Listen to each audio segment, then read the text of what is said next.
যারা সারা বছর পড়ে না তারা পরীক্ষা খারাপ হলে বলে প্রশ্ন ভালো ছিল না, অথবা বলে অনেকেই আগেই প্রশ্ন পেয়ে গেছে তাই তাদের পরীক্ষা ভালো হয়েছে, অথবা বলে পরীক্ষা হলে টেবিলের পা ভাঙা ছিল লিখতে পারি নাই, টেবিলের পা কেঁপেছে, অথবা বলে কলমের কালি শেষ তাই লিখতে পারি নাই। এমনটা প্রশ্নপত্র খুব বাজে হয়েছে বলে অনেকে পুরো পরীক্ষা না দিয়ে হল থেকেও বেরিয়ে যায়। কিন্তু জাকসু নির্বাচন বর্জন করেছে জাতীয়তাবাদী ছাত্রদল সমর্থিত প্যানেল। পরাজয় জেনেই কি ভোট শেষ হবার আগেই সরে গিয়েছে ছাত্রদল? আপনাকে অসংখ্য ধন্যবাদ। আমি নিজে যেহেতু ব্যক্তিগতভাবে খুবই ভালো ছাত্রী ছিলাম, আমাকে কখনো ডান হাত বাম হাত বা অজুহাতের সাহায্য নিতে হয়নি। কিন্তু আপনি যদি প্রশ্ন করেন যে এই নির্বাচনটি বর্জন করা বিএনপির জন্য একটি অজুহাত ছিল কিনা, তার উত্তরে আমি বলবো সারাদিন ধরে তো আজকে এই নির্বাচন নিয়ে আলাপ হয়েছে, মুহূর্তে মুহূর্তে খবরের আপডেট এসছে। আমরা দেখেছি ছাত্র দলের প্যানেল যারা ছিল তারা সংবাদ সম্মেলন করেছে, আমি আসার পথে দেখলাম যারা শিবিরের ছাত্র প্যানেল তারাও সংবাদ সম্মেলন করেছে। এর বাইরেও যারা বিভিন্ন দল থেকে হল থেকে প্রার্থী হয়েছেন তারাও বিভিন্ন সময় মিডিয়ার সঙ্গে কথা বলেছেন, এবং সম্মানিত তিনজন শিক্ষক এই নির্বাচনটিকে বর্জন করেছে, এবং তারা প্রত্যেকেই একই ধরনের কথা বলেছে। ফর এক্সাম্পল, কারচুপির কথা এসছে, আগের থেকে ব্যালট বাক্স ভরে রাখার কথা এসছে, বলা হয়েছে 299টা ভোট একটা হলে, সেই হলে 400টার ব্যালট পেপার কেন গেল, বলা হয়েছে যে ব্যালট পেপার বেশি 10 to 20% বেশি ছাপানো হয়েছে, বলা হয়েছে ভোটারদের ছবিযুক্ত তালিকা করার কথা ছিল সেটাও করা হয় নাই, যে যার মতো খুশি যখন খুশি গিয়ে ভোট দিয়ে আসতে পেরেছে। অর্থাৎ প্রার্থীরা সন্দেহ করছেন, প্যানেলগুলো সন্দেহ করছে যে যারা আসলে ভোটার নন তারাও এই নির্বাচনে ভোট দেওয়ার সুযোগ পেয়েছেন। সুতরাং সার্বিকভাবে যদি আপনি বিবেচনা করেন তাহলে কেবলমাত্র ছাত্রদল নয়, অন্যান্য যেই প্যানেল আছে তারাও কিন্তু এই ভোটটিকে স্বচ্ছ পরিচ্ছন্ন এবং প্রশাসন তার দায়িত্ব সঠিকভাবে পালন করেছে এমনটি মনে করছে না। সো সেই দিক থেকে আপনি যদি দেখেন বিএনপির এই নির্বাচন বর্জনের কারণটা কি, বিএনপি কিন্তু সেটা খুব স্পষ্টভাবে উল্লেখ করেছে। সেই কারণ গ্রহণ করা বা সেই কারণকে অজুহাত হিসেবে দেখানো সেটা একেবারেই মানুষের বিচারের ভার। ফারহানা, আপনি যে বললেন যে শিক্ষকরাও এই নির্বাচন নিয়ে অভিযোগ করেছেন, যে তিনজন শিক্ষক এই নির্বাচন নিয়ে অভিযোগ করেছেন তারা তিনজনই জাতীয়তাবাদী ফোরামের শিক্ষক, এবং জাহাঙ্গীরনগর বিশ্ববিদ্যালয়ের যিনি ভিসি তিনি আসলে আপনাদের বা বিএনপি ঘেঁষা হিসেবে বেশ পরিচিত। তো আপনারা সব অভিযোগ, যেটা ডাকসুতে খানিকটা কিঞ্চিত অভিযোগ ছিল যে ঢাকা বিশ্ববিদ্যালয়ের যিনি ভিসি তিনি জামাত ঘেঁষা ভিসি, সেই কারণে ওরকম হয়েছে। কিন্তু জাহাঙ্গীরনগরে তো বিএনপি ঘেঁষা ভিসি, তারপরেও আসলে আপনারা নিয়ন্ত্রণ করতে পারলেন না, এত অভিযোগ আপনাদের। দেখুন, অভিযোগ কেবলমাত্র আমাদের নয়, অভিযোগ কিন্তু একসঙ্গে যেমন বিভিন্ন প্যানেল যারা নির্বাচনে অংশ নিয়েছে তাদের কাছ থেকে যেমন অভিযোগ পেয়েছি, আমরা শিক্ষকদের কাছ থেকে অভিযোগ পেয়েছি। একটা বিশ্ববিদ্যালয়ের ভিসি কোন মতাদর্শের সেটার উপরেই যদি পুরোপুরি নির্ভর করত নির্বাচন, তাহলে আসলে নির্বাচনে কারচুপি হওয়া কিংবা নির্বাচনে ব্যালট পেপার বেশি করে ছাপানো কিংবা ভোটারদের ছবিযুক্ত তালিকা না দেয়া, কিংবা ধরুন কেউ কেউ বলছে যে অমোচনীয় কালি, সেই কালিটিও নাকি মুছে যাচ্ছিল, অর্থাৎ যে যত খুশি তত ভোট দিতে পারছিল। এই বিষয়গুলোকে আমার মনে হয় পাল্টাপাল্টি অভিযোগের বিষয় না করে বিশ্ববিদ্যালয়ের প্রশাসনের উচিত হবে যে অভিযোগগুলো এসছে সেগুলো খতিয়ে দেখা, এবং নির্বাচনে সত্যি সত্যি যদি কোনো রকম কোনো কারচুপি নয় ছয় হয়ে থাকে তাহলে সেই নির্বাচনটিকে আসলে গ্রহণ না করা, পুনর্বিবেচনা করতে এক ধরনের অনুরোধ এসেছে। সুনির্বাচনে কারসাজি করে ছাত্র শিবিরকে বিজয়ী করতে প্রশাসন চেষ্টা করেছে। প্যানেলের এজিএস প্রার্থী নূরে তামিম স্রোত অভিযোগটি করেছেন। বাগছাস সমর্থিত প্যানেলের ভিপি প্রার্থী আরিফুজ্জামান উজ্জ্বল বলেছেন, যত সময় গড়িয়েছে বিভিন্ন কেন্দ্রে কিছুটা অনিয়ম দুর্নীতি দেখেছি। এছাড়া সংসপ্তক পর্ষদ, স্বতন্ত্র অঙ্গীকার পরিষদও অভিযোগ তুলেছে। আর ছাত্রদল তো জামায়াত নেতার সরবরাহ করা ওএমআর মেশিন সহ আরও বেশ কিছু অভিযোগে নির্বাচনটাই বর্জন করে। বিএনপির ভাইস চেয়ারম্যান আলতাফ হোসেন চৌধুরী বেশ কিছুদিন আগে একটা কথা বলেছিলেন যে আমরা লঞ্চঘাট বাস স্ট্যান্ড দখল করি আর জামাত দখল করি। তো এগুলো ছাত্র সংসদের নির্বাচন অনুষ্ঠিত হতে যাচ্ছে, গতকালকে তো পরশুদিন হলো ঢাকা বিশ্ববিদ্যালয়ের নির্বাচন, সেখানে তো এই ধরনের অভিযোগ করা হয়েছে, লাভ তো হয়নি। কোথায় 14,000 ভোট আর কোথায় 5,000 ভোট। তো 4টার সময় ভোট বর্জন করেছে, আমি পত্রিকায় দেখে আসলাম, অনলাইনে দেখে আসলাম, আর এখন আস্তে আস্তে দেখতে পারি নাই কারণ মোবাইলটা অফ ছিল। তো ফলে আমার মনে হয় আসলে যেটা হয়েছে কি জানেন, সবগুলো বিশ্ববিদ্যালয়ের ক্যাম্পাসে, পাবলিক বিশ্ববিদ্যালয়ের ক্যাম্পাসে আমি পরামর্শ দিব ছাত্র দলকে, আমার আপাকেও পরামর্শ দিব, ছাত্র দলকে ছাত্র ওরিয়েন্টেড করে সাজাতে হবে। এবং ছাত্র ওরিয়েন্টেড করে সাজাতে গেলে প্রার্থীর অনিয়মিত ছাত্র তাকে হাইকোর্ট এলাও করেছিল, আমরা সুপ্রিম কোর্টে গিয়ে সে তার এলাওটাকে আবার স্টে করেছি। ভিসির সাথে আমার কথা হয়েছে, প্রক্টরের সাথে কথা হয়েছে, প্রভিসির সঙ্গে কথা হয়েছে, নো কমপ্লেইন। এবং যেখানে বলছে ব্যালট পেপার সাজিয়েছে, হাইকোর্ট একটা ব্যালট পেপার দেখতে চেয়েছিল যে ব্যালট পেপার ছাপানো হয়েছে কিনা। যার কাছ থেকে ব্যালট পেপার ছাপানো হয়েছে অভিযোগ করেছে, একটু পরে দেখবেন একটা স্টেটমেন্ট বেরিয়েছে তিনি আসলে বিএনপি সমর্থক ব্যবসায়ীর কাছ থেকে ছাপানো হয়েছে। This are very lame excuse. একটা ছাত্র সংগঠনের ছাত্র সংসদের নির্বাচনকে যদি শেষ মুহূর্তে গিয়ে এভাবে বিতর্কিত করতে চায়, ঢাকা বিশ্ববিদ্যালয় শেষ মুহূর্তে বিতর্কিত করেনি, শেষ মুহূর্তে ঢাকা বিশ্ববিদ্যালয়কে বলা হয়নি এগুলো। সেজন্য আমি মনে করি ছাত্রদের উচিত ছাত্র বান্ধব প্রোগ্রাম নিয়ে ইন্ডিপেন্ডেন্ট হয়েতে দাঁড়ানো। যদি দাঁড়াতে পারে ছাত্র দল অন্যান্য সংগঠন নিশ্চিতভাবে ভালো করবে। আমি কোয়াইট শিওর। জাতীয়ভাবে তো বিএনপির অনেক ভালো অবস্থান, তাহলে তাদের ছাত্র সংগঠনের নিশ্চয়ই ভালো করার কথা, খারাপ করার তো কথা না। এবং সেই জন্য আমি পরামর্শ দিব, শিবিরেই বলি, ছাত্রদলেই বলি, বাম ছাত্র জোটেই বলি, যেই বলি না কেন, আমি এই বিশ্ববিদ্যালয়গুলোতে 3-4 দিন ঘুরে দেখেছি। এখানে উচিত হলো ইন্ডিপেন্ডেন্ট প্রোগ্রাম নিয়ে যদি তারা ছাত্রদের অ্যাটেনশন ড্র করতে পারে, definitely they will get popularity. এবং আর যদি সুনির্দিষ্ট এরকম অভিযোগ আসে, তাহলে আমি বিশ্ববিদ্যালয় কর্তৃপক্ষকে বলবো এবং নির্বাচন কমিশনকে বলবো এগুলো খতিয়ে দেখার জন্য, যেন সুনির্দিষ্ট যদি থাকে অবশ্যই ব্যবস্থা নিতে হবে। জি, ব্যালটগুলো ছাপিয়েছে, কাজে যে অভিযোগটি করেছে ছাত্রদল প্রার্থীরা, সেটিও আসলে তারা যাচাই বাছাই করে করেছে কিনা সেটা নিশ্চয়ই আপনারা দল থেকে প্রশ্ন তুলবেন। ছাত্রদল হেরেছে চাঁদাবাজি উগ্রতার কাছে। ছাত্রদলের টাইমিংও ভালো ছিল না, ডাকসুর কথা বলছি। তারা প্যানেল দিতে দেরি করেছে, তাদের উগ্রতার প্রমাণ মিলে তারা ভিসিকে যেভাবে ধমক দিয়েছে, টেবিল চাপড়ে, সেখান থেকে শিবির শিক্ষার্থীদের পালস বুঝেছে। ছাত্রদল ব্যস্ত ছিল টেম্পু স্ট্যান্ড দখল নিয়ে। বিভিন্ন জনের মতামতকে আমি একসাথে করেছি। একসাথে করে এই যে মন্তব্যগুলো, এগুলোর সাথে কোনো দ্বিমত আছে ব্যারিস্টার রুমিন ফারহানা? আমি যদি আরেকটু ব্রডার পার্সপেক্টিভে বিষয়টি আলোচনা করি, আমাদের রাজনীতির ধরন কিন্তু পাল্টে গেছে। আপনি যদি নেপালের দিকে তাকান, আপনি যদি কিছুদিন আগে শ্রীলঙ্কায় যেটা ঘটে গেল সেদিকে তাকান, ইন্দোনেশিয়ায় যেটা ঘটবো করেও ঘটলো না কিন্তু ঘটার পথে যাচ্ছিল সেদিকে তাকান, এবং সর্বোপরি আপনি যদি বাংলাদেশের দিকে তাকান, রাজনীতিতে একটা বিরাট প্যারাডাইম শিফটিং হয়েছে। রাজনৈতিক দলগুলো যদি এই শিফটিংটার পালস ধরতে না পারে, এই নির্বাচনগুলোতে রাজনৈতিক দলগুলোকে কিংবা তাদের সমর্থিত প্যানেলগুলোকে তার মূল্য চোকাতে হবে। ফর এক্সাম্পল, আমরা এক সময় বয়ানের রাজনীতি বা বয়ানের রাজনীতি না বলি, আমরা আইডেন্টিটি পলিটিক্সের জয় জয়কার দেখেছি। ধরুন বাঙালি জাতীয়তাবাদের আইডেন্টিটি, কিংবা ধর্মভিত্তিক আইডেন্টিটি, কিংবা ভাষাভিত্তিক আইডেন্টিটি। এই আইডেন্টিটি পলিটিক্স, যেটা ফর এক্সাম্পল ভারতের দিকে যদি আপনি তাকান, উগ্র ধর্মভিত্তিক যে রাজনীতি তারা করে যাচ্ছে, তাতে প্রতিদিন তাদেরকে আরেকটু উগ্র, আরো বেশি হিন্দু, আরো একটু বেশি হিন্দু, এটা প্রমাণ করতে গিয়ে তাদেরকে হেন কোনো কুকর্ম নাই যেটার আশ্রয় তাদেরকে নিতে হচ্ছে না। অন দি আদার হ্যান্ড, আপনি যদি দিল্লিতে আম আদমি পার্টির পলিটিক্সটার দিকে তাকান, তারা কিন্তু কল্যাণ ভিত্তিক রাজনীতি, জনগণের কল্যাণ ভিত্তিক রাজনীতি বা ওয়েলফেয়ার পলিটিক্সের দিকে মন দিচ্ছে।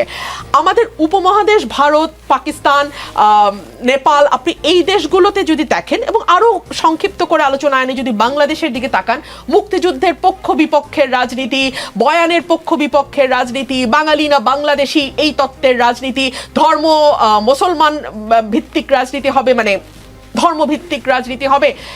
এই সব কিছু ছাপিয়ে আপনাকে যদি রাজনীতিতে টিকে থাকতে হয় এবং লম্বা রেসের ঘোড়া হয়ে টিকে থাকতে হয়, আপনাকে ওয়েলফেয়ার পলিটিক্সের বাইরে গিয়ে আপনার আর দ্বিতীয় কোনো কিছু ভাববার কোনো অবকাশ নেই। আপনি যেই মন্তব্যগুলো পড়ছিলেন, সেই মন্তব্যগুলো প্রথম আলোতে সম্ভবত গতকালকে এসছে। না, আমি অনেক জায়গায় প্রথম আলো একটা কম্পাইলেশন তৈরি করেছে যে বিভিন্ন জন কিভাবে দেখছে এই ডাকসু নির্বাচনকে। সেখানে অনেকগুলো বিষয় উঠে এসছে। ছাত্র শিবির গত 15 বছর ধরে ছাত্রলীগের ভেতরে ঢুকে গিয়ে বিশ্ববিদ্যালয়ে তাদের কর্মকাণ্ডগুলো চালু রেখেছে, 1। 2 হচ্ছে ছাত্র শিবির বা জামাত, যেটাই আপনি বলেন না কেন, তারা অনেক বেশি সুসংগঠিত এবং ক্যাডার ভিত্তিক একটি সংগঠন।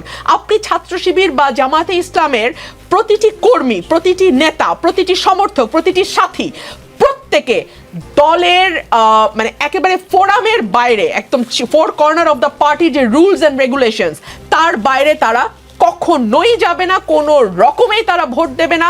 তাদেরকে আপনি কোনো কিছু দিয়েই আপনি তাদের ভোটকে কেটে অন্যদিকে নিতে পারবেন না। 3 হচ্ছে এই যে ওয়েলফেয়ার পলিটিক্সের কথা আমি বলছিলাম, আমি গণমাধ্যমে দেখলাম, এটা তো আমার জানার কথা না, আমি তো জামায়াত বা শিবিরের সঙ্গে যুক্ত নই, তারা বিভিন্ন জায়গায় স্টুডেন্টদেরকে নানানভাবে সহযোগিতা করেছে। ফর এক্সাম্পল ওয়াটার পিউরিফায়ার, প্রতিটি হলে হলে তারা ওয়াটার পিউরিফায়ার দিয়েছে। তারা স্টুডেন্টদের যারা হয়তো ততটা আর্থিকভাবে সক্ষম নয়, তাদেরকে, তাদের ভালো ভালো কোচিং সেন্টার আছে, সেই কোচিং সেন্টারগুলোতে তারা বিনা পয়সায় কিংবা কম পয়সায় তাদেরকে কোচিং করিয়েছে। অর্থাৎ স্টুডেন্টদের সুখে দুঃখে একেবারে আজকে থেকে না, এটা 1 বছরের প্রস্তুতি না, কিন্তু এটা জামাতের বহু পুরনো প্রস্তুতি। এখন এটা তাদের গুপ্ত রাজনীতির প্রকাশ্য ফসলও বলতে পারেন আপনি, কিংবা তারা যে দীর্ঘদিন ধরে রাজনীতিটাকে ছাত্রছাত্রীদের সঙ্গে একাত্ম হয়ে করতে পেরেছে, এটা তাদের একটা সফলতাও আপনি বলতে পারেন। তবে আমার কাছে যেটা মনে হয়, যারা পরাজিত হয়েছে তারা ডিনায়ালের মধ্যে না থেকে কিংবা অস্বীকারের সংস্কৃতি মধ্যে না থেকে, বা কি আওয়ামী লীগের ভোট জামাতে চলে গেছে এইগুলো কথা বলা না, দলকে আরো বিপর্যয়ের মধ্যে ফেলা। কেন ফেলা, আমি আপনাকে একটা হিসাব দিয়ে বুঝাই। ধরুন ডাকসু নির্বাচনে ছাত্র দলের ভিপি প্রার্থী পেয়েছে 5,000 বা 6,000 ভোট, হ্যাঁ, আর শিবিরের প্রার্থী পেয়েছে 14,000 ভোট, এখানে 9,000 ভোটের একটা গ্যাপ আছে। তো তাইলে কি আপনি স্বীকার করছেন যে এই 9,000 ভোট ছাত্রলীগের ভোট? মানে তাহলে আপনি কি বলতে চাইছেন? সো এই ধরনের কথাবার্তা না বলে ঠান্ডাভাবে দলীয় ফোরামে বসে চিন্তা ভাবনা করে কথা বললে ভালো হয় বলে আমার মনে হয়। ব্যারিস্টার রুমিন ফারহানা, আপনি বলেছেন রাজনীতির ধরন বদলে গেছে এবং কল্যাণমুখী রাজনীতির কথা বলেন, শেষে এক্সাম্পল দিলেন যে ছাত্র শিবির ওয়াটার পিউরিফায়ার দিয়েছে হলে হলে, তারা বিভিন্ন ছাত্রকে তাদের আর্থিক সহযোগিতা করেছে। এগুলো সব আমি গণমাধ্যমে দেখেছি। জি জি, ব্যারিস্টার রুমিন ফারহানা, তাহলে কি ধরে নিব বিএনপির আসলে কল্যাণ করবার মতো টাকা নাই, নাকি বিএনপি শুধু আসলে নিতে জানে, মানে চাঁদা নিতে জানে কিন্তু কাউকে কল্যাণের জন্য দিতে জানে না? বিএনপির এটা পলিসি কিনা? আসবো আপনার কাছে। শিশির মনির, আজ সকালে ডাকসু নির্বাচনে জয়ী ছাত্র শিবির সমর্থিত প্যানেলের নেতারা প্রথমে রাজধানীর রায়ের বাজারে জুলাই গণ অভ্যুত্থানে শহীদদের কবরস্থানে গিয়ে দোয়া মোনাজাত করেন। এরপর তারা রায়ের বাজারে শহীদ বুদ্ধিজীবী স্মৃতিসৌধে গিয়ে দোয়া মোনাজাত করেছেন। তারা কি সেখানে 71-এ শহীদ বুদ্ধিজীবীদের জন্য দোয়া করতে গেছেন নাকি ক্ষমা চাইতে গেছেন? তার আগে আসেন, আমি রুমিন ফারহানা আপাকে ধন্যবাদ জানাচ্ছি যে অবজেক্টিভ হওয়ার জন্য। ওনার আজকের এই কথাটা ইজ ভেরি পজিটিভ এবং I am accepting her statement with good grace and also appreciating her. এই জন্য যে আসলে পরাজয় থেকে তো আপনাকে শিক্ষা নিতে হবে। আরেকজনের উইকনেসের উপর ভিত্তি করে তো আপনার স্ট্রেংথ ডেভেলপ করতে পারবেন না। You must stand on your own strength. আমি যদি আমার নিজের স্ট্রেংথের উপর দাঁড়াতে না পারি, আরেকজনের উইকনেসের উপর দাঁড়াতে যাই, সে যদি সবল হয়ে যায় তখন আমি কি করব? So that is the dichotomy in Dhaka University, also in Jahangirnagar University. আমি ছাত্রদলের ভাইয়েরাও কিন্তু আমাদের ছোট ভাই, we love them, we like them. আমরাও তো চাই তারা লেখাপড়া করুক, তাদের একাডেমিক ক্যারিয়ার হোক, এক্সট্রা কারিকুলার অ্যাক্টিভিটিস হোক, রেগুলার স্টুডেন্ট হোক, তারপরে ছাত্রদের অবশ্যই ছাত্ররা তাদেরকে লাইক করবে। আপনি খুঁজে দেখেন তো, নানান রাজনৈতিক কেমিস্ট্রি খুঁজছেন, রেজাল্টের দিকে খুঁজে দেখেন তো, যারা প্রার্থী ছিল তাদের একাডেমিক রেজাল্ট কি দেখেন, অনার্সে কত সিজিপিএ পেয়েছে, মাস্টার্সে কত সিজিপিএ পেয়েছে, আর যারা ভিপি হয়েছে, যারা জিএস হয়েছে, যারা এজিএস হয়েছে, তারা একাডেমিকে কি করেছে। যদি আমি অবজেক্টিভ হতে চাই তাহলে আমাকে তো এগুলো দেখতে হবে। আমি এগুলো না দেখে শুধু রাজনৈতিক বয়ান যদি দিতে চাই, কে গুপ্ত কে সুপ্ত, এগুলো তো people will not accept it. Someone is seeing that a good student is the candidate. একটা এক্সট্রা কারিকুলার অ্যাক্টিভিটি, যে ডিবেট করে, যে ভালো ফুটবল খেলে, যে ভালো লাইব্রেরিতে থাকে, তাকে যদি আপনি ক্যান্ডিডেট করেন, আবার অন দ্য আদার সাইড যদি আমি ক্যান্ডিডেট করে ফেলি যে ব্যাক বেঞ্চার, তাকে ছাত্র দেখে না, তাহলে সেটা তো রাজনীতির দোষ দিলে হবে না। সেটা দেখতে হবে ছাত্র সংগঠনগুলোকে আমরা প্রপার ট্রেকিংয়ে রাখতে পারছি কিনা। এখান থেকে লেসন, শিবিরের জন্যও লেসন, এবং এখান থেকে ছাত্রদলের জন্যও লেসন, এবং বাম সকল সংগঠনের জন্য লেসন। কি lesson? We must be objective. জেনুইননেসটা বিল্ড আপ করতে হবে। জেনুইননেস যদি কারো থাকে, তাহলে যতই আপনি অপপ্রচার করেন না কেন, শেষ পর্যন্ত কিন্তু জেনুইননেস উইল কাম আউট। একজন যদি ভালো ছাত্র হয়, তা ওয়েল বিহেভড হয়, ওয়েল ম্যানার্ড হয়, সে যদি কর্মকর্তাদের সঙ্গে ভালো বিহেভ করে, তাহলে তার তো একটা জেনুইন কোয়ালিটি। সে সময় মতো ক্লাসে যায়, ভালো রেজাল্ট করে, পরীক্ষা দেয়, তারপরে সে পার্টিসিপেট করে, শিক্ষকদের সাথে ওয়েল ম্যানার্ড হয়, এই জেনুইন কোয়ালিটি আপনি উপ্ত, গুপ্ত, সুপ্ত নানান অভিযোগ দিয়ে কি ধামাচাপা দেওয়া যাবে? সেই জন্য আমি ছাত্রদলে কিন্তু অনেক ব্রিলিয়েন্ট ছেলেরা আছে, অত্যন্ত ভালো আমাদের ছোট ভাইয়েরা আছে। আমি আহ্বান জানাবো তাদেরকে, come to the regular activities of the university, includes academic activities, extra curricular activities. আমরা দেখেছি তো আমাদের সঙ্গে যে ছেলেটা ভালো ফুটবল খেলতো আমরা তার প্রতি দুর্বল থাকতাম। আমাদের সঙ্গে খুব ভালো বিতার্কিক ছিল একজন, ডিউডিএসে বিতর্ক করতো, একটা ছাত্র সংগঠনের সঙ্গেও তার রিলেশন ছিল, কিন্তু আমরা তাকে অনেক বেশি লাইক করতাম বিকজ অফ হিজ ওরেটার, যে একটু ভালো বক্তা, এত সুন্দর পয়েন্ট মেক করে, পয়েন্ট অফ অর্ডারে দাঁড়িয়ে এত সুন্দর কথা বলে, মনে হয় যেন ডিউডিএসে পার্লামেন্ট বসিয়ে দিয়েছে। তো we like them irrespective what political party he belongs to. আমাদের ছাত্র সংগঠনগুলোর উচিত to concentrate on development of the quality. আর যে কথাটা আপনি আমাকে প্রশ্ন করেছেন, আমি পরে নিচ্ছি, ওই প্রশ্ন আমার মাথায় আছে। আপনি পরামর্শ দিয়েছেন ছাত্রদলকে, শিবিরকেও দিয়েছেন। একটা কথা বলে আমি একটা প্রশ্ন করি। বিএনপির vice chairman doctor Asaduzzaman Ripon বলেছেন ছাত্রলীগের সাথে তো শিবিরের একটা স্বাচ্ছন্দ্যের সম্পর্ক ছিল, দীর্ঘদিনের গুপ্ত বা গোপনীয় সম্পর্ক ছিল। ছাত্রলীগের যেহেতু এখন ভোট দেওয়ার কোনো বাক্স নাই, তারা তো শিবিরকে সাহায্য করবে। এস এম ফরহাদ তো ছাত্রলীগের পদধারী নেতা ছিলেন। আপনি বলছেন যারা ডিবেট করে, ফুটবল খেলে, তাদের প্রতি মানুষ আকৃষ্ট হয়। গত 15 বছর ছাত্রদলকে সেই সুযোগ পেয়েছে, ছাত্রদলকে জেল খাটতে হয়েছে, পালিয়ে থাকতে হয়েছে, তারা ক্যাম্পাসে প্রবেশ করতে পারে না, সময় মতো ক্লাসে যেতে বলেছেন, সময় মতো তারা কি করে ক্লাসে যাবে? অথচ এস এম ফরহাদের মতো যারা ছাত্রলীগের পেটের ভিতর ঢুকেছিল তারা তো ঠিক মতো ক্লাস করতে পেরেছে। তিনি ডিবেটিং সোসাইটির বড় পদে সম্ভবত সভাপতি ছিলেন একটা হলের, সেটাও করেছেন। সাদিক কায়েম কোন পলিটিক্স করেন এটা কেউ জানতোই না এইবার আসলে আপনাদের প্যানেল প্রকাশের আগে। তাহলে আপনি কি করে ছাত্রদলকে ফুটবল খেলতে বলেন, ক্লাস করতে বলেন? তাহলে তো আপনি একটা দীনতার কথা বলছেন। ছাত্রদল কি যে কয়জন লোক আজকে ইলেকশন করেছে এই কয়জনই, এই কয়জনের নাম ছাত্রদল? তাহলে তো এটা দীনতা হবে। হাজার হাজার লোক ছাত্রদলের সঙ্গে সম্পৃক্ত, হাজার হাজার স্টুডেন্ট সারা বাংলাদেশে ছাত্রদলের সঙ্গে ডাইরেক্টলি সম্পৃক্ত। এর মধ্যে ব্রিলিয়েন্টদেরকে বাঁচতে হবে আপনাকে। আপনি যদি ক্রাইসিস মোকাবেলা করতে হয় তাহলে এই সমস্ত কথা বললে তো লাভ হবে না। এই রাজনৈতিক দলের কিছু কিছু ব্যক্তিবর্গ এমন সব কথা বলেন যা নাকি বিশ্ববিদ্যালয়ের ছাত্রদের প্রতি টিজিংয়ের সমতুল্য। বিশ্ববিদ্যালয়ের ছাত্ররা ভোট দিচ্ছে, কাকে পছন্দ হবে তাকে দিবে, যাকে পছন্দ হয় না তাকে দিবে। আমি যদি গিয়ে বলি যে এটা হলো এই কারণে দিয়েছে, এটা হলো গুপ্ত, এটা হলো সুপ্ত, তাহলে যে যে যে গার্ল তার ভোট নিজে স্বেচ্ছায় সজ্ঞানে কাস্ট করেছে তিনি ইনসাল্টেড হবেন না? যে বয় নিজে স্বেচ্ছায় সজ্ঞানে 8টা থেকে লাইনে দাঁড়িয়ে তার ভোটটা কাস্ট করেছে তাকে আপনি ইনসাল্ট করছেন না? এই জন্য আমাদের অসুবিধাটা কোথায় বোঝার, অসুবিধাটা হলো ইয়ুথফুল এক্সুবারেন্স, যেটা তারুণ্যের যে উত্তাল তরঙ্গটা, এটা আমরা বুঝতে চাই না।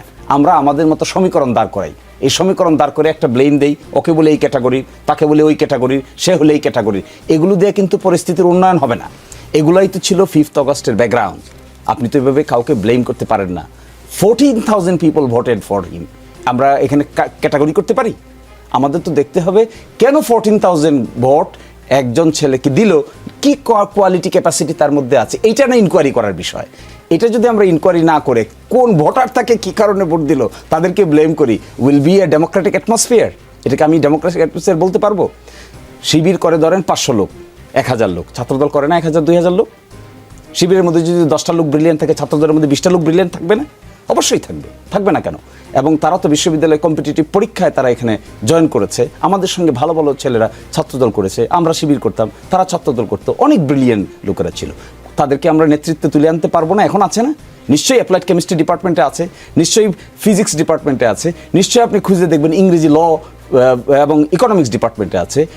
Pick them. ব্রিলিয়েন্সির রাজনীতিটা করতে হবে, ব্লেমেন না, তাহলে ইউ উইল লুজ। শিশিরমণি, সেই প্রশ্নটা মনে আছে আমার, তারা কি সেখানে 71 শহীদ বুদ্ধিজীবীদের জন্য দোয়া করতে গিয়েছিল না ক্ষমা চাইতে গিয়েছিল? আপনার এই প্রশ্নটা কিছুটা হাস্যকর এবং কিছুটা মনে হচ্ছে অপ্রাসঙ্গিক। আপনি হাস্যকরভাবেই উত্তর, আমি হাস্যকরভাবে উত্তর দিব। আপনার এই প্রশ্নটার খুব প্রাসঙ্গিকতা আছে বলে মনে হয় না। ডাকসু নির্বাচনে তারা ইলেক্টেড হয়েছে, তারা জুলাই এদের কবর জিয়ারত করতে গিয়েছে, শহীদ বুদ্ধিজীবীদের কবর জিয়ারত করতে গিয়েছে। সেটা কি পাশে ছিল বলে, মানে না হলে যেত না, এরকম কিছু? এখন আপনি এটাকে কিভাবে ইন্টারপ্রিট করবেন?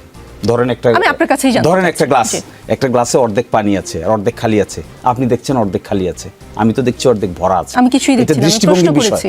এই যে প্রশ্নটা করেছেন এটা হলো আপনার দৃষ্টিভঙ্গির বহিঃপ্রকাশ ঘটেছে। এখানে আছে বলে যেত না, এখানে আসে বলে যেত। Is it A fallacy? Can it be argued? What should be the argument? Argument should be তারা ইয়াং টকবগে ছাত্র, ঢাকা বিশ্ববিদ্যালয়ের অধিকাংশের ভোটে ইলেক্টেড হয়ে যাওয়ার পরে দে পেইড দেয়ার অ্যাটেনশন বুদ্ধিজীবী কবরস্থানেও, দে পেইড দেয়ার অ্যাটেনশন। এটা তো আমাদের আপনাদের এই ধরনের কোয়েশ্চেন করার চাইতে we should appreciate it because they have taken a very positive, innovative, creative initiative. তাহলে কি ৭১ নিয়ে শিবিরের বা জামায়াতের পলিসিতে কোনো পরিবর্তন হয়েছে?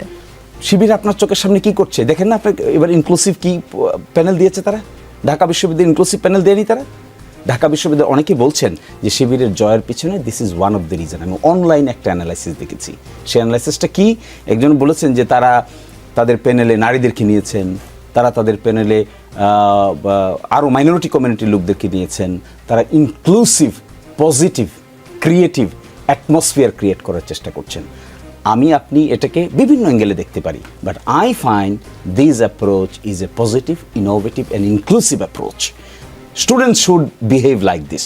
এখন তারা ডাকসুতে এসেছে, এখন দেখতে হবে বাকি এক বছর কী ধরনের অ্যাটমসফিয়ার তারা ক্রিয়েট করে, কী ধরনের প্রোগ্রাম তারা নেয়, যারা হেরেছে, জিততে পারে নাই, তাদের প্রতি কী অ্যাটিটিউড তাদের হয়, তাদেরকে কীভাবে তারা ইনক্লুড করেন এখানে, নারীদের সঙ্গে কী ধরনের ব্যবহার করেন, শিক্ষকদের সঙ্গে কী ধরনের ব্যবহার করেন, বসগিরি করেন নাকি ফ্রেন্ডশিপ করেন। That will determine their fate. আমাদের এখন উচিত তাদেরকে ইন্সপায়ার করা to behave like a student, not like a boss. আমি কিন্তু আসলে আমার মনে হয় না আমি সরাসরি প্রশ্ন উত্তর পেয়েছি। আমি সরাসরি প্রশ্নটা করে ব্যারিস্টার রুমিন ফারহানার কাছে গিয়ে আমি উত্তর নিব। ৭১-এর ভূমিকার জন্য ঘুরিয়ে পেঁচিয়ে নয়, যদি কিন্তু দিয়ে নয়, সরাসরি সরি বলবেন কিনা, এবার সেই পলিসিতে পরিবর্তন এসেছে কিনা। আমি আসছি আপনার কাছে। ব্যারিস্টার রুমিন ফারহানা, মেধাবীরা ছাত্র দলে পছন্দ করে না, তাহলে মেধাবীরা নাই কেন ছাত্র দলে? ডাকসুতে ছাত্রীরা ভোট দিয়েছে শিবিরের প্যানেলকে, ছাত্রী হলগুলোর ভোট দেখলে বোঝা যায় ছাত্রীদের কেনই আস্থা শিবিরের প্রতি, ছাত্র দলের প্রতি আস্থা নেই তাহলে ছাত্রীদের। দেখুন, ডাকসু নির্বাচনটা আমার মনে হয় পুরো বাংলাদেশের রাজনীতির জন্য একটা বিরাট ওয়েক আপ কল। এটা ওয়েক আপ কল এই কারণেই যে দীর্ঘদিন আমাদের রাজনীতির ময়দানে একটা বয়ানের খুব শক্ত আধিপত্য ছিল যে ঢাকা বিশ্ববিদ্যালয় এমন একটি উদারপন্থী এবং এমন একটি অসাম্প্রদায়িক মুক্তমনা অঙ্গন, যেই অঙ্গন কখনো শিবির বা জামায়াতের মতন সংগঠনকে মেনে নেবে না। কিন্তু এই ন্যারেটিভটাকে দুমড়ে মুচড়ে দিয়ে জামায়াতের প্যানেল, শিবিরের প্যানেল ল্যান্ডস্লাইড ভিক্টরি পেয়েছে। সো আমার মনে হয় বাংলাদেশের রাজনীতিতে it's a big wake up call, এবং এটা একটা চমৎকার টেস্ট কেস হতে পারে যেটা নিয়ে পলিটিক্স যারা করেন, পলিটিক্যাল অ্যানালিসিস যারা করেন, পলিটিক্স নিয়ে যারা ভাবেন, চিন্তা করেন, বয়ান তৈরি করেন এবং তার মতো করে বিশ্লেষণ করেন, তাদের কিন্তু একটা বিশ্লেষণের ক্ষেত্র আছে। দেখুন, নারীদের ব্যাপারে জামাতের অবস্থান কিন্তু স্পষ্ট নয়। আমরা কিন্তু এখনো খুব স্পষ্ট নই যে নারীদের ব্যাপারে জামাতের কি অবস্থান। আমার ভাই এখানে উপস্থিত আছেন, উনি যদি আমাকে স্পষ্ট করেন বা ওনার আজকে অনুষ্ঠানের মাধ্যমে মানুষকে স্পষ্ট করেন, আমি খুশি হব। আমরা স্পষ্ট নই, কিন্তু সেইখানে আমরা দেখলাম যে রোকেয়া হল থেকে শুরু করে নারী ভোটার যারা আছেন তারা কিন্তু শিবিরকে ভোট দিলেন। কেন এই ভোটটা দিলেন? আমি যেটা গণমাধ্যমের মাধ্যমে জানলাম সেটি হচ্ছে যে ছাত্রী সংস্থা, তাদের যে ছাত্রী সংস্থা আছে, তাদের যে নারী সংস্থাটা আছে, তারা একেবারে হলে হলে গিয়ে আমাদের স্টুডেন্টদের সঙ্গে 1-to-1 একটা কমিউনিকেশন তৈরি করেছে, তাদেরকে আশ্বস্ত করেছে, তাদেরকে বুঝিয়েছে, অর্থাৎ তারা তাদের ভোটের মাঠে জয়লাভের জন্য যা যা করা দরকার সেটা তারা করেছে। এটা গণমাধ্যমের রিপোর্ট। সো এটা যদি হয়ে থাকে তাহলে আমাদের একটা জিনিস বুঝতে হবে যে রাজপথে আমরা যতই স্লোগান দিয়ে লম্বা মিছিল করি না কেন, 1-to-1 কানেকশন বা কমিউনিকেশন ভোটের মাঠে ভীষণ জরুরি। সেই কারণে আমি কিন্তু আমার এলাকাতে যখন ভোটের আলাপ হচ্ছে, আমি কিন্তু বড় বড় সমাবেশ করছি, আপনারা নিশ্চয়ই লক্ষ্য করছেন। একই সঙ্গে আমি আবার প্রতি সপ্তাহে বাজারগুলাতে যাচ্ছি, বাজারগুলাতে গিয়ে চা খাচ্ছি এবং দেখছি যে সাধারণ মানুষ কি বলতে চায়, সাধারণ মানুষ তাদের সমস্যার কথা আমাকে খুলে বলছে। আমি কি করছি? বাড়িতে চলে যাচ্ছি। বাড়িতে চলে গেলে মা বোন যারা হয়তো জনসভায় আসছে না, মিছিলে যাচ্ছে না, বাজারে চা খেতে দাঁড়াচ্ছে না, তারা কিন্তু আবার তাদের বাড়ির উঠানে বসে আমাকে বলছে, মা গো, গ্যাসটা যদি না হয়, ব্রাহ্মণবাড়িয়ার গ্যাস ছাড়া বাংলাদেশে যায়। অর্থাৎ তাদের রান্নাঘরের সমস্যাটা কিন্তু আমি জেনে যাচ্ছি। সো এই যে 1-to-1 people to people connection, it is very important. 1, 2 হচ্ছে এই সময়টা স্মার্ট পলিটিক্সের যুগ। আপনাকে স্মার্ট পিপল আনতে হবে, আপনাকে স্মার্ট পিপল দিয়ে সাজাতে হবে, আপনাকে স্মার্ট পিপল দিয়ে পলিটিক্স করতে হবে। আমাকে প্লিজ আমাকে একটু সময় দিতে হবে। আর শিশির মনির যে কথাটি বললেন আমার ভাই, আমি ওনার সঙ্গে একমত, কারণ আমি ওনার আগে এটা লিখে রেখেছিলাম, দেখলাম উনিও বলছেন পলিটিক্সে মেরিটোক্রেসি, তার কোনো মানে আর কোন এটার আর কোনো অল্টারনেটিভ হতে পারে না। পলিটিক্সে আপনাকে মেরিটোক্রেসি আনতে হবে। যদি আপনার কাছে পলিটিক্সের অর্থ হয়ে থাকে, আমি এটা যে কোনো দলের ব্যাপারই বলছি, এটা আমি কোনো বিশেষ দল না, আমি জামাতকেও বলছি, আমি বিএনপিকে বলছি, আমি আওয়ামী লীগকে বলছি, আমি অ্যাজ আ হোল বলছি। আপনার যদি লক্ষ্য হয়ে থাকে যে বস্তি থেকে উঠে এসে আপনি বিলিয়নিয়ার হবেন, অর্থাৎ স্লামডগ মিলিয়নিয়ার, এইটার পলিটিক্স এখন বাংলাদেশে আর সম্ভবত খাটবে না।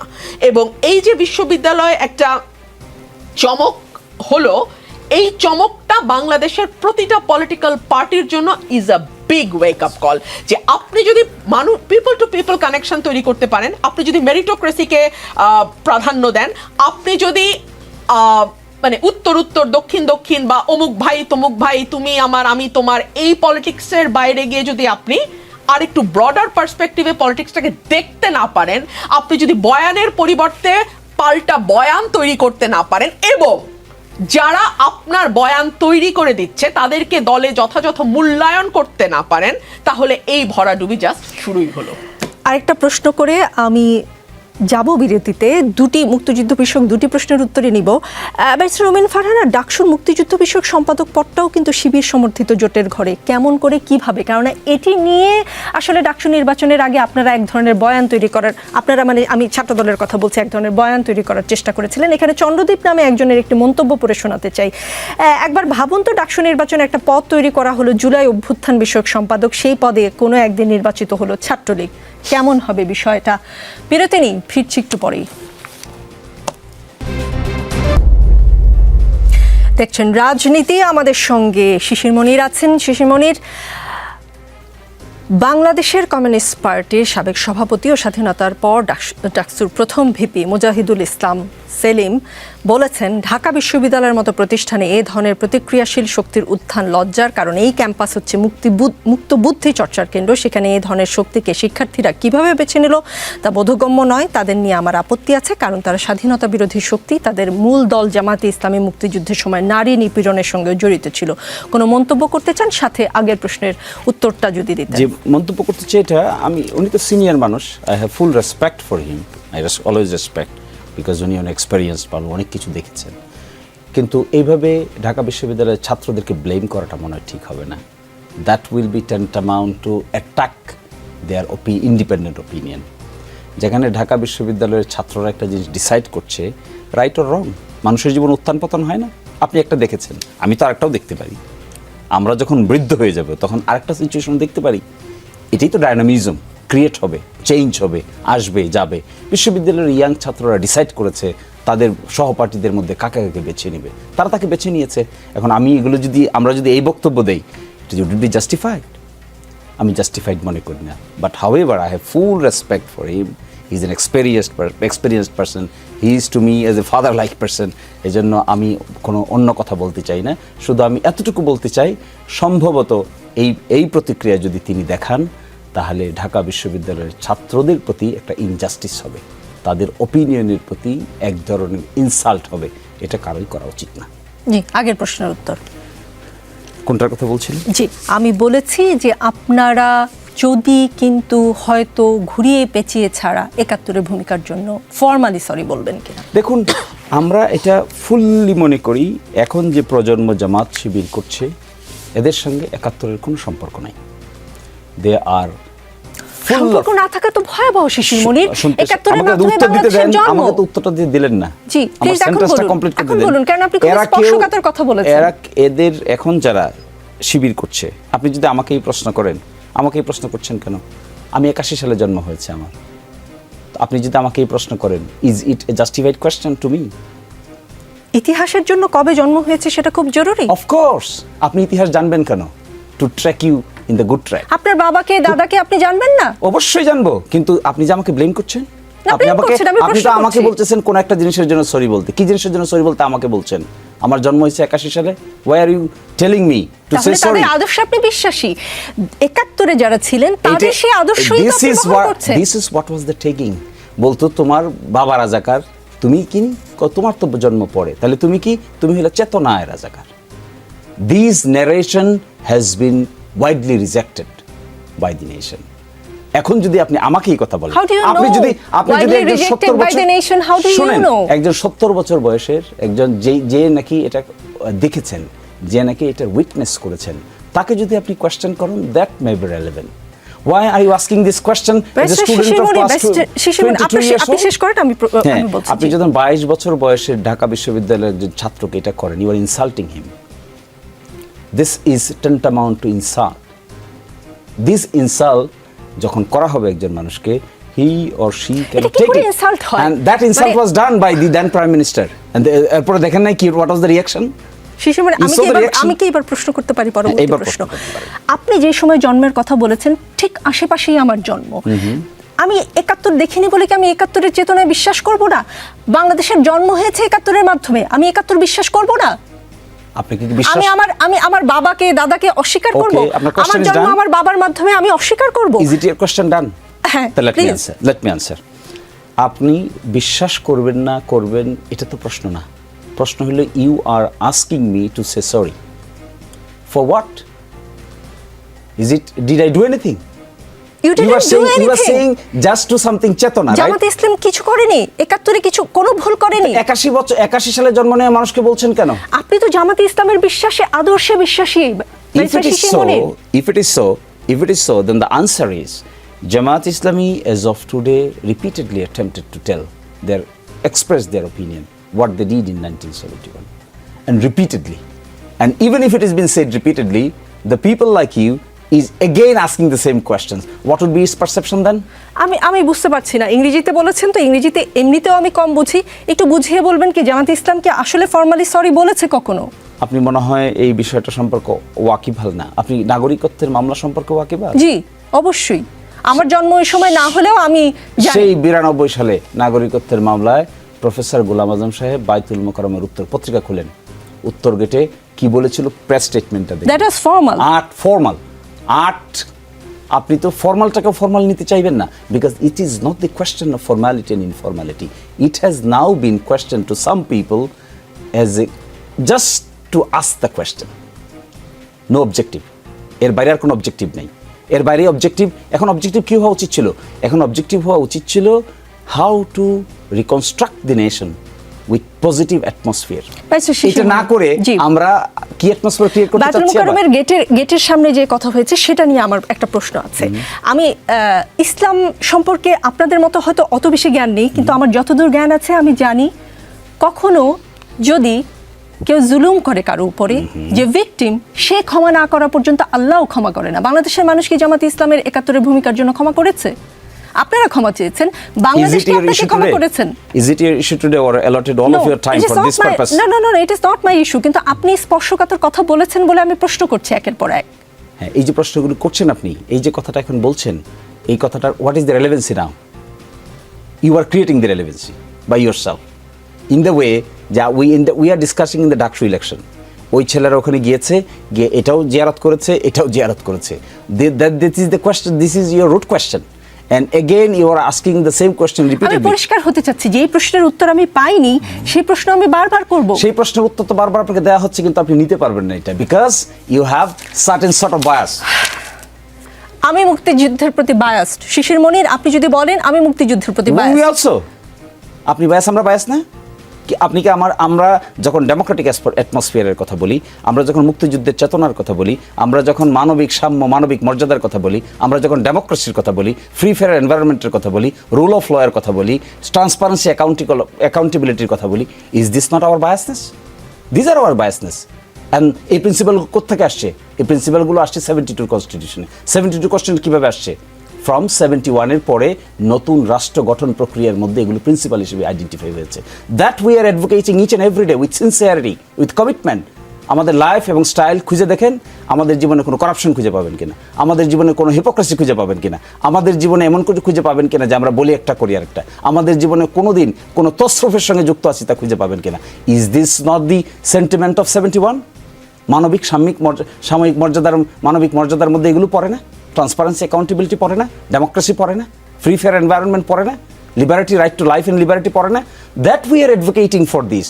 তাহলে আপনাকে মুখে মুখে শুধু বললেই কি হবে, না ওয়ার্কগুলো করতে হবে? আপনার কাজে প্রমাণ করতে চান। আমি মনে হয় খানিকটা উত্তর পেয়েছি। ব্যারিস্টার রুমিন ফারহানা, বিএনপি তো মনে হয় জাতীয় নির্বাচনের পর কে কোন মিনিস্ট্রি পাবে সেটাও হিসাব করে ভাগ করে একদম ফেলেছিল। এখন কি বিএনপির স্বপ্নে সাজানো বাগানে ভূমিকম্পের হালকা ঝাঁকুনি লাগলো ডাকসু নির্বাচনের পর, নাকি ডাকসুতে শিবিরের জয়ে ধাক্কাটা রিক্টার স্কেলে 9-এর উপরে ছিল? না, দেখুন, জাতীয় নির্বাচন আর ডাকসু নির্বাচন দুটোকে যদি আপনি একদম একই রকম হিসেবে ধরেন তাহলে আমার মনে হয় সেটা সঠিক হবে না। জাতীয় নির্বাচনের ক্যানভাসটা অনেক বিস্তৃত, জাতীয় নির্বাচনের হিসাব নিকাশ অনেক ভিন্ন, আর ডাকসুর হিসাব নিকাশ অনেক ভিন্ন। কিংবা ছাত্র সংসদের যে নির্বাচনগুলো হচ্ছে, চাকসুতে হচ্ছে, জাহাঙ্গীরনগর বিশ্ববিদ্যালয় হচ্ছে, সেগুলোর হিসাব নিকাশ ভিন্ন। ধরুন জাতীয় নির্বাচনে আপনি এখন থেকে যদি ধরেন আরও 5 মাস হাতে আছে, এবং এই 5 মাসে যেই এলাকা থেকে নির্বাচন করতে চায় তারা কিন্তু পূর্ণ মাত্রায় কাজ চালিয়ে যাচ্ছে।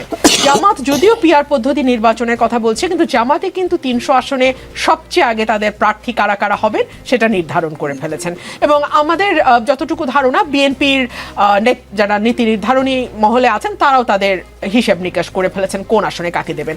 এবং জাতীয় নির্বাচনে কিন্তু রিপিটেডলি জরিপ হতে থাকে, সরকারি সংস্থাগুলো জরিপ করে, দল 6 মাস পর পর জরিপ করতে থাকে, এর বাইরেও কিন্তু বিভিন্ন বেসরকারি সংস্থাও জরিপ করে। সো 300 আসনের ফলাফল কিরকম আসবে, কাকে দিলে কিরকম ফল আসবে, এইটার একটা মানে আগের চিত্র, মানে এটার একটা পূর্ব চিত্র কিন্তু প্রত্যেকটা দলের হাতেই মোটামুটি থাকে। সো সেই হিসাবেও কিন্তু দলগুলো মোটামুটি জানে যে কি পরিমাণ আসন তার দল নির্বাচন যদি মোটা দাগে সুষ্ঠু হয় পেতে যাচ্ছে। সে কারণে আপনি দেখবেন জাতীয় নির্বাচন নিয়ে একমাত্র আমি এখন পর্যন্ত দেখছি সবচেয়ে সোচ্চার এবং সম্ভবত একমাত্র সোচ্চার দল বিএনপি। কারণ বিএনপি জানে যে যদি আর 2 মাস বা 3 মাস বা 4 মাস পরে ভোট হয়, বিএনপি একটা ভালো বিজয় নিয়ে বিএনপি সরকার গঠন করতে পারবে।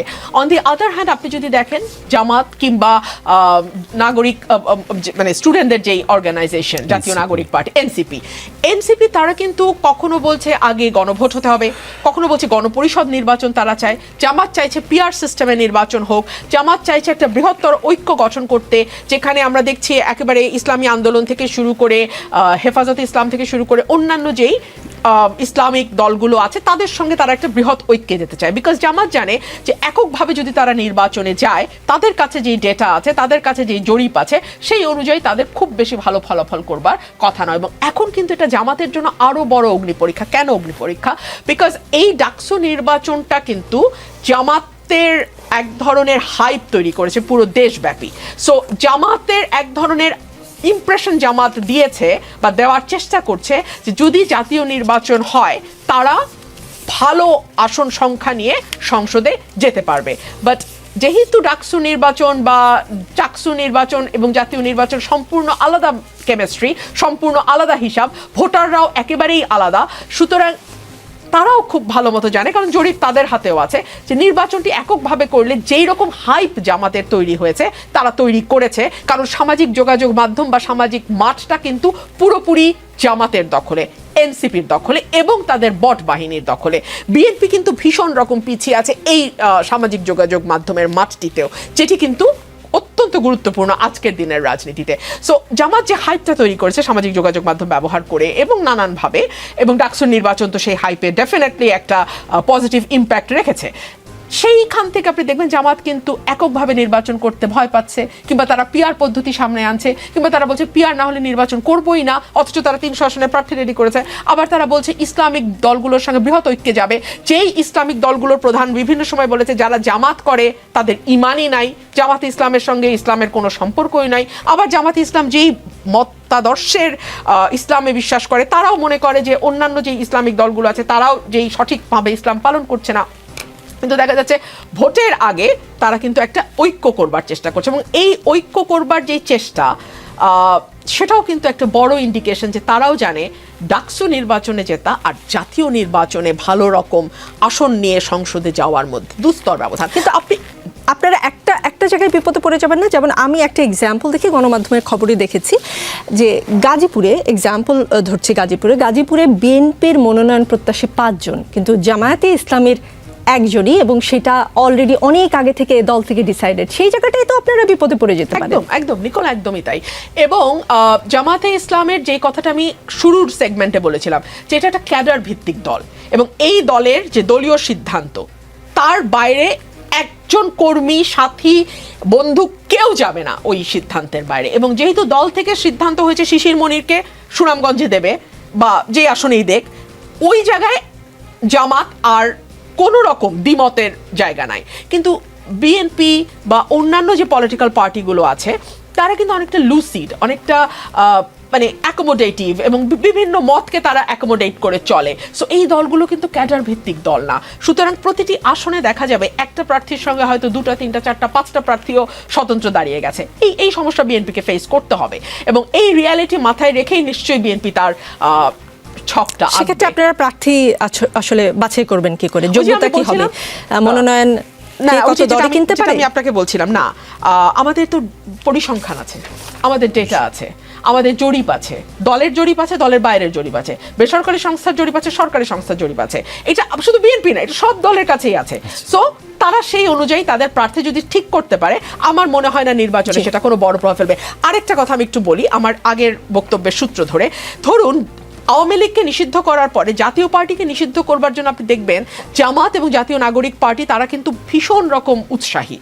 এর কারণ হচ্ছে তারা বিশ্বাস করে জাতীয় নির্বাচনের ক্ষেত্রে যদি জাতীয় পার্টি অংশ নেয় তাহলে আওয়ামী লীগের যে ভোট ব্যাংক তার একটা বড় অংশ কিন্তু জাতীয় পার্টির সঙ্গে যাবে এবং তারা জাতীয় পার্টিকে ভোট দেবে।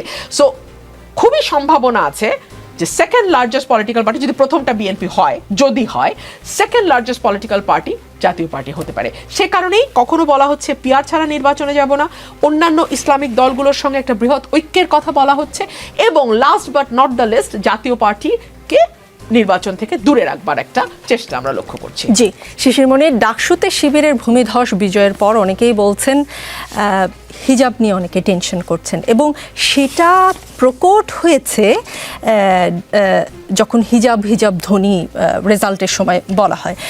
সেটা জাকসুর জিএস ফরহাদ আজকে সকালে কিছুটা পরিষ্কার করেছেন। তিনি বলেছেন সিনেট ভবনে সারা রাত স্লোগান, গান, আনন্দ হয়েছে, আমাদের 3 জন হিজাবি ছিল, সবাইকে নিয়ে স্লোগান হয়নি, স্লোগানটা মূলত ব্যক্তিকে কেন্দ্র করে ডেলিভারি হয়েছে। সাবিকুন নাহার তামান্নার ক্ষেত্রে হিজাব নিয়ে স্লোগান দেওয়ার কারণ হচ্ছে চারুকলায় তার ছবিতে শিং এঁকে দিয়ে তার হিজাবকে বিকৃত করা হয়েছিল। এটা হিজাব ফোবিয়া সিম্বলিক রিফ্লেকশন আর কি। সেখান থেকে একটা ভয়েস রেইজ করা হয়েছিল যে ক্যাম্পাসে হিজাব ফোবিয়া চলবে না।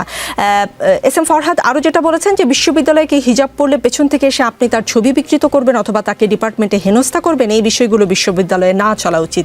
সেই ভয়েসটা শিক্ষার্থীরা রেইজ করেছেন। এটা বিদেশি মিডিয়া, স্পেসিফিক্যালি একটি দেশের মিডিয়া সব কিছু জানার পরেও কেন তারা প্রেজেন্ট করেছেন, এটা তাদের এজেন্ডার ব্যাপার।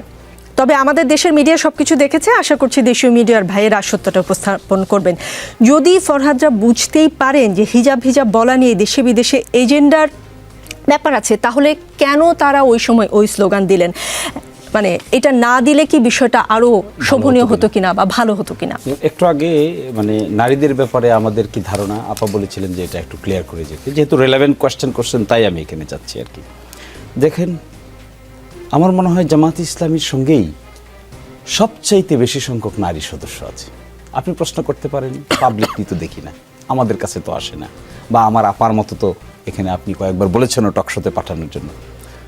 আমি গতকালকে স্ট্যাটিস্টিক্সটা দেখলাম যে টোটাল মেম্বারদের এখন প্রায় 38% আছে নারী, 38%। আমি জানি না আমার আপাদের পার্টিতে কি পরিমাণ আছে, স্ট্যাটিস্টিক্স আমার জানা নাই, নিশ্চয়ই অন্যান্য দলেও আছে।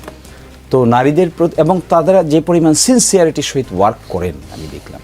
আজকেও সারা কোকের সঙ্গে মিটিং করেছেন, আরও 2টা ইন্টারন্যাশনাল ডেলিগেশনের সঙ্গে কথা বলছেন, এবং they are very serious and sincere in doing so.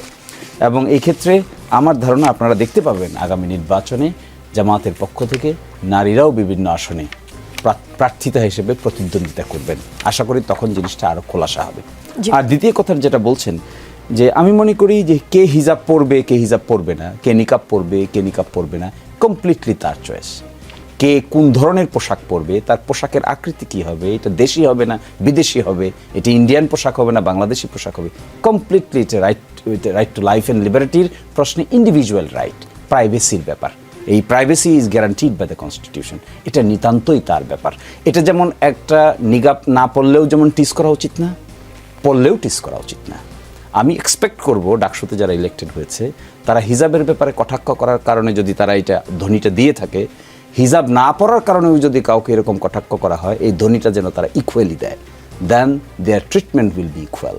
That would be my expectation. জি, এই প্রশ্নটা দুজনের জন্যই। ব্যারিস্টার রুমিন ফারহানা, আপনার কাছে প্রথমে যেতে চাই। ঐক্যমত্য কমিশনের বৈঠক শেষে আজকে সহসভাপতি আলী রিয়াজ সাহেব বলেছেন 13 তারিখের মধ্যে সবগুলো দলকে জুলাই সনদে স্বাক্ষর করবে এমন 2 জন ব্যক্তির নাম পাঠাতে তিনি অনুরোধ জানিয়েছেন। সাথে আরও বেশ কিছু বিষয়ে আলোচনা হয়েছে, আপনারা নিশ্চয়ই জানেন। এটা নিয়ে কোন 2 জন যাবে, আসলেই স্বাক্ষর শেষ পর্যন্ত হতে যাচ্ছে কিনা, এসব বিষয়ে একটু জানতে চাই। ব্যারিস্টার রুমিন ফারহানা। দেখুন, জাতীয় ঐক্যমত কমিশনের পলিটিক্যাল পার্টিগুলো যখন একসাথে বসেছে, তাদের প্রত্যেকের মাথায় নিশ্চয়ই এটা ছিল যে উই এগ্রি টু ডিসএগ্রি, এবং সকলেই সকল বিষয়ে একমতে পৌঁছে যাবে সেটা আশা করার কিছু নেই। সে কারণেই পলিটিক্যাল পার্টিগুলো বহু বিষয়ে নোট অফ ডিসেন্টও দিয়েছে। সো জুলাই সনদের ব্যাপারে আমি জানি না সকল পলিটিক্যাল পার্টি একমত হতে পেরেছে কিনা, আমি জানি শিশির ভাই আপনার কাছে খবর আছে কিনা, আমার জানা মতে না, সবগুলো বিষয়ে একমত হয়নি। সো আদৌ জুলাই সনদ স্বাক্ষরিত হতে পারবে কিনা, যে টাইম ফ্রেমটা আপনি দিচ্ছেন সেই টাইম ফ্রেমের মধ্যে, বা যে টাইম ফ্রেমটা নাম দিতে হবে, হ্যাঁ, এখন নাম দেওয়ার পরে তো আসলে স্বাক্ষরের প্রশ্নটা চলে আসে, তাই না? তো সেইটাই আদৌ কার্যকর হবে কিনা, স্বাক্ষর হবে কিনা, সকল দল সেখানে করবে কিনা আমি জানি না। আর কোন 2 জনের নাম দলগুলো পাঠাবে, হাতে যেহেতু সময় আছে, নিশ্চয়ই দলগুলো আলোচনা করেই তাদের সিদ্ধান্ত নেবে, সেটা সময়ই বলবে। জি, মোহাম্মদ শিশির মনির, বিশেষ সাংবিধানিক আদেশের মাধ্যমে জুলাই সনদের বাস্তবায়ন চায় বাংলাদেশ জামায়াতে ইসলামী। আজকে ঐকমত্য কমিশনের বৈঠকে সেটা বলেছেন, এবং 2 জন লোকের নাম পাঠানোর কথা বলেছে 13 তারিখের মধ্যে। নাম পাঠালে তো স্বাক্ষর করতে ইচ্ছুক দলগুলো, সেটাই আসলে বোঝা যাবে। জি, আজকে সারাদিনই সেখানে ছিলাম। দেখেন, এটা একটা আনসার্টেনিটি বিল্ড আপ হয়েছে। আমরা যে সমস্ত বিষয়ে একমত হয়েছিলাম, প্রশ্ন এসে দাঁড়িয়েছে এগুলো কি এখন ইমপ্লিমেন্টেড হবে নাকি আফটার ইলেকশন ইমপ্লিমেন্টেড হবে। আজকে যারা ঐকমত্য কমিশনে ছিল, মেজরিটি পলিটিক্যাল পার্টি যে কথা বলেছেন যে আমরা এটা এখনই বাস্তবায়ন চাই, আর নেক্সট ইলেকশন চাই। জুলাই সনদের অধীনে যে সমস্ত রিফর্মের কথা আমরা বলেছি, এই রিফর্ম সিস্টেমগুলোর আলোকে আমরা নির্বাচন চাই। এখানে একটা কন্টেনশন হয়েছে। 2-1টা পার্টি আছেন, 2-4 জন পার্টি আছেন, এর মধ্যে one of the major political party যেটা বিএনপি বলছেন যে তারা এটা এইভাবে চান না, তারা চান the new parliament will take steps. কিন্তু আমরা সেখানে বলেছি যে নো, ইটস নট। একটা অভ্যুত্থান হয়েছে, জনগণের পাওয়ার এবং উইল এক্সপ্রেস হয়েছে। বাংলাদেশের সংবিধানের অনেক অনুচ্ছেদ আছে, আপনি ভালো করে জানেন, অ্যাব্রোগেটেড হয়ে গেছে, অপারেটিভ নাই। এখন আমরা এখানে জুলাই সনদটা ইমপ্লিমেন্ট করার জন্য একটা স্পেশাল কনস্টিটিউশনাল আদেশ দিতে পারি, কিংবা রেফারেন্ডামের আয়োজন করতে পারি, করে এই সনদটাকে আমরা অ্যাপ্রুভ করাতে পারি। ততটুকু অ্যাপ্রুভ করাতে পারি যতটুকু একমত হয়েছি। যেটা একমত হই নাই সেটা তো নট অফ ডিসেন্ট আছেই। এই একমতের জায়গাটাতে আমরা বলেছি একটা স্পেশাল কনস্টিটিউশনাল অর্ডার ও রেফারেন্ডাম করে এটাকে আমরা ইমিডিয়েটলি শেষ করে ফেলতে পারি। আর যে ফেব্রুয়ারি নির্বাচন, এটা উপযুক্ত দিনই আমরা করতে পারি। অনেকে আর্গুমেন্ট করেন যে আমরা যখন কনস্টিটিউশনাল স্পেশাল অর্ডারের কথা বলি, কেউ কেউ ব্লেম করেন যে আমরা নির্বাচন পিছিয়ে দিতে চাই। এটা কিন্তু রাইট না। আমরা কিন্তু সবসময় বলে আসছি নির্বাচন ফেব্রুয়ারি, ইভেন জানুয়ারিতে করতে আমরা রাজি আছি। আর এই ঐকমত্য কমিশনের একমত বিষয়গুলো আগামীকালকেই আমরা একটা কনস্টিটিউশনাল বিশেষ অর্ডার দিয়ে ইমপ্লিমেন্ট করে ফেলতে পারি। তাহলে তার কোনো আনসার্টেনিটি থাকছে না। জামাত, বিএনপি সহ অন্যান্য দলগুলো যদি কম্পিটিটিভ ওয়েতে ইলেকশনে চলে যায়, তাহলে তো আনসার্টেনিটি থাকে না, কনফিউশন থাকে না, তৃতীয় পক্ষের এখানে নাক গলানোর কিছু থাকে না। এই জায়গাটাতে আমি মনে করি কেউ কেউ দায়িত্বশীল ভূমিকা পালন করছেন না। একটা বিরাট পরিবর্তন এসছে, এবং পলিটিক্যাল পার্টিগুলো যত দ্রুত এই পরিবর্তনের সাথে অ্যাকোমোডেট করতে পারবে, ততই পলিটিক্যাল পার্টিগুলোর জন্য মঙ্গল। জি, রাজনীতিতে শেষ কথা বলে কিছু নেই, তাই চলতে থাকবে।